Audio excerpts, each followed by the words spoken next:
All right, the time now is 12:15 and we do have a weather impact alert issued today because of rain on the way. Right now it's a little cloudy across the French Quarter, but we do have storms offshore and moving further inland. Temperatures have been comfortable in comparison to yesterday, but of course we have a lot less sunshine, so 70s to right around those lower 80s on the North Shore.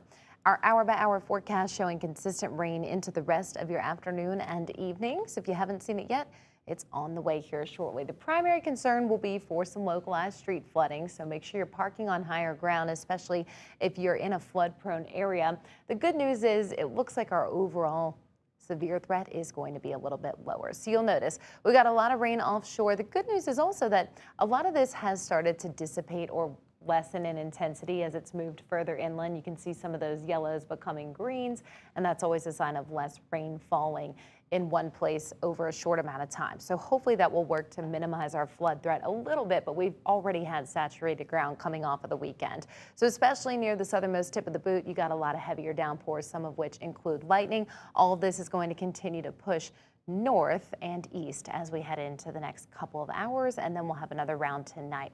So make sure you stream our 24/7 radar. We'll be tracking it for you all day today. Here's a precision cast showing a combination of cloud cover and these downpours moving further inland as we get into the afternoon and the peak commute time frame. Some of these storms will likely break up, so not anticipating a huge flood problem like we saw over the weekend in a few areas, especially on the North Shore.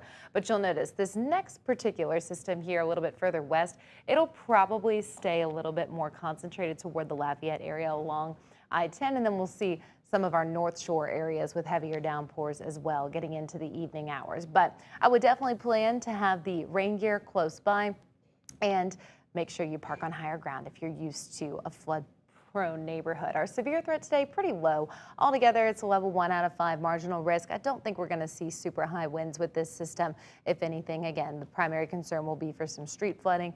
Not too concerned about tornadoes or hail either, but you'll notice that we do have a level 2 out of 5, so a level 2 out of 4, excuse me, risk here for a little bit of an enhanced rainfall scenario from the west into the city on both sides of the lake in the metro. Our rainfall totals, they'll probably be another 2 inches at best in New Orleans proper, maybe a little bit closer to 1 inch off to the west near La Place here, but on the North Shore, it doesn't look like we're going to have such a soaking rain that there should be an enhanced issue with our river levels. Right now, the one that we're really keeping the closest eye on is the Tangiboa River, and that's at a moderate flood stage. But hearing from public officials, it sounds like most of these have at least reduced their levels back to around normal. They are a little bit swollen compared to where we were, but it shouldn't be a huge problem unless we get a lot of rain up towards the Mississippi area this afternoon, which hopefully won't happen. So we should be mostly okay in terms of our river flood concern. You'll notice on the backside of today's system, our rain chances drop off significantly for Tuesday, and then the rest of the week we stay dry as well. And of course, we've been in this drought situation, which means we do need any rain that we can get, especially the amount of rain that we have coming through really our bayou and river parishes and then up through the metro. So I think everything should level out and we shouldn't have too much of an issue today. Our temperature outlook is going to start to warm up quickly, so we have to be thankful for the rain keeping us a little cooler while we can. We're going to start to evolve more towards those mid-80s as we get into the rest of the week when the sunshine returns and is around to stay a while longer. So you'll notice once we get past today, our rain chances, they really do sort of go away completely heading into the extended outlook and this weekend. At that point, we'll see the heat and the humidity build in again with the upper 80s feeling closer to 90.